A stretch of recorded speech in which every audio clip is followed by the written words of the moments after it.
やっぱり俺とカルくんって顔似てるよな。生まれた時、もうまさに俺にそっくりやったんやけど、今カルくんね、4ヶ月経ってね、ちょっとずつ顔も変わってきたと思うんやけど、見て、カルくんパパにそっくりやな。ああ、パパやな。なんかちょっとずつ成長して、アイリーに似てくんかなと思ったけど、日に日に俺に似てるよね。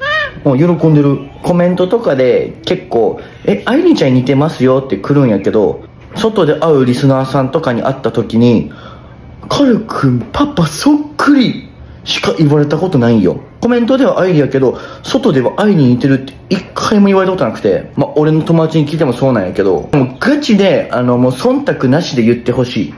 カルくんはパパとママどっちに似てる？アイリーが産んだから多少アイリーに似てると思うんやけど、でも俺の方多くない？お前は絶対にイケメンになる。いっぱい遊べよ。わかった？